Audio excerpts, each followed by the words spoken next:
Bonjour. Lorsqu'on a utilisé la formule d'intégration par partie, on a une intégrale à résoudre. Il faut poser un changement de variable en deux parties. Le résultat donne une première partie qui est un produit de fonctions déjà intégrées et la deuxième partie, c'est une nouvelle intégrale qui doit être plus facile ou de même difficulté. Il arrive qu'on a à réappliquer à nouveau la formule d'intégration par partie pour résoudre la nouvelle intégrale. Dans cette vidéo, je vais voir deux cas. Le cas répétitif, c'est-à-dire lorsqu'on applique la formule jusqu'à ce qu'on obtienne une nouvelle intégrale facile à évaluer. Et le cas cyclique, c'est-à-dire lorsqu'une répétition de la formule fait réapparaître l'intégrale de départ comme nouvelle intégrale. Premier exemple, un cas répétitif. X carré fois cosinus x. Je vais poser u égale au polynôme x carré et dv cosinus x dx. Je dérive et j'intègre. Je peux appliquer la formule d'intégration par partie, donc j'ai u fois v moins v du. Je mets le 2 en évidence tout de suite. J'obtiens une nouvelle intégrale qui je juge plus facile parce que le x carré est devenu x puissance 1. Donc, en réappliquant la formule, je devrais pouvoir réussir le problème.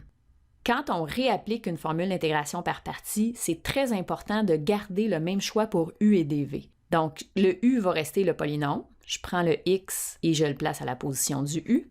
Et la fonction trigo va rester à la position du dv. Je dérive et j'intègre. Je réapplique la formule d'intégration par partie. Attention, la nouvelle intégrale qui est en couleur doit être placée entre parenthèses pour être multipliée par le facteur moins 2 par la suite. U fois v moins l'intégrale de v du. Le moins fois le moins, je mets un plus, donc j'ai simplifié déjà. Et la nouvelle intégrale est une formule de base. Donc, je peux terminer le problème. La primitive de cosinus x, c'est sinus x plus une constante, c'est 1. Je distribue le moins 2 sur toute la parenthèse. Et ici, je vais obtenir moins 2 fois C1, mais je vais le remplacer par une constante unique. Prochaine intégrale, je vous demande combien de fois doit-on appliquer la formule d'intégration par partie pour résoudre cette intégrale. Ici, on a x exposant 6 fois cosinus x. C'est presque le même problème que l'exemple précédent, sauf qu'ici, on a x puissance 6 plutôt que x puissance 2. Dans le problème précédent, on a eu besoin d'appliquer la méthode 2 fois pour que le polynôme x carré devienne une constante, puis une constante fois cosinus x avec le moins en évidence, c'est une formule de base. Donc, on devine, on peut prédire ici que ça va prendre 6 fois avant de dériver le x puissance 6 pour qu'il devienne une constante. Donc, la bonne réponse, c'est 6 fois. Et en voici la démonstration. Premier changement de variable, je vais poser u égale x exposant 6, puis en le dérivant, ça donne 6x exposant 5. La nouvelle intégrale va être 6 fois x exposant 5 sinus x. Le 6, je peux le mettre de côté. Puis je vais réappliquer la méthode toujours en gardant le même choix. U, c'est égal au polynôme x puissance 5. Et je vais répéter cette méthode-là toujours en mettant la constante en évidence, de sorte qu'après 6 applications, je vais retrouver dans le du la constante 1. 1 fois moins cosinus x, ça va donner moins l'intégrale de cosinus x. C'est une formule de base. Je vais être capable de conclure le résultat final de mon intégrale. Qu'est-ce qui se passe ici?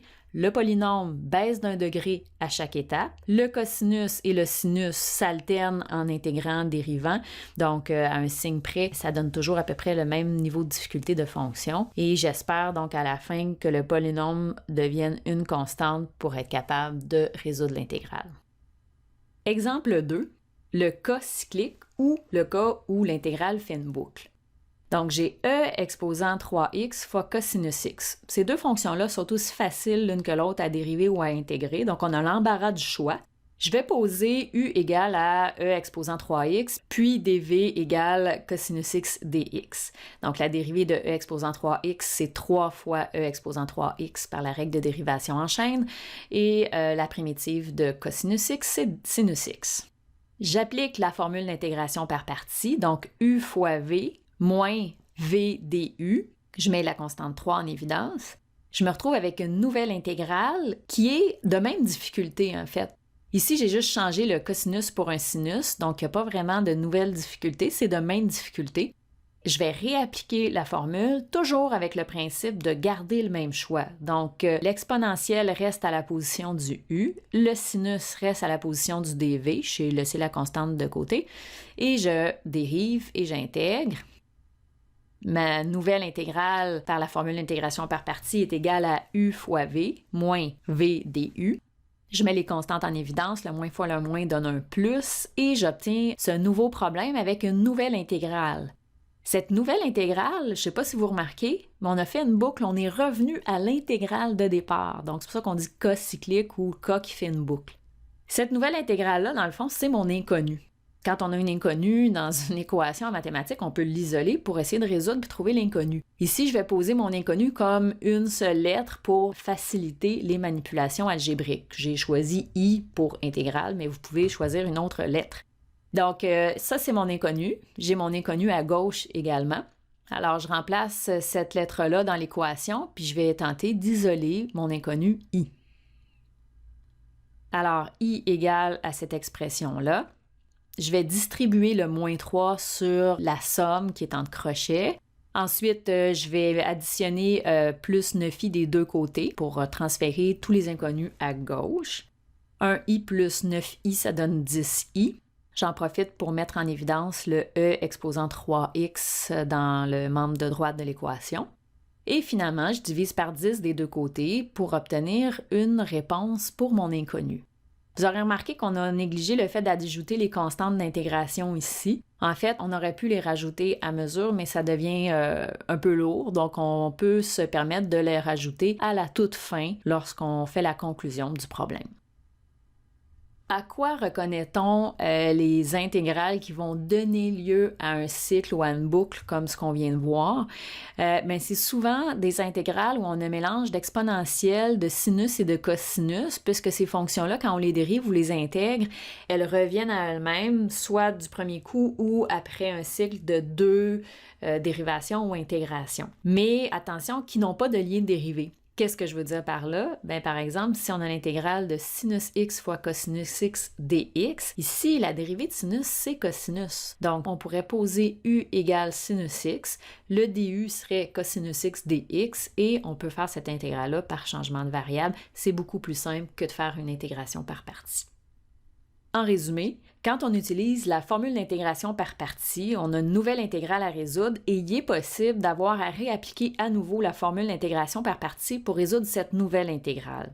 On a vu dans cette vidéo le cas répétitif et le cas cyclique. Dans ces deux cas, un principe est important, c'est de toujours garder le même choix pour le u et pour le dv. Donc, si le u était un polynôme, il reste un polynôme, puis par exemple, le v est un trigot, ça reste une fonction trigot. Après répétition, lorsqu'on retrouve une intégrale identique à l'intégrale de départ, on va isoler algébriquement cet inconnu. Pour faciliter ça, on peut l'identifier à une lettre. Comme ça va être plus facile de faire des manipulations algébriques. Dans ce type d'exemple, afin d'alléger les calculs, on peut attendre à la toute fin de la démarche pour ajouter la constante d'intégration.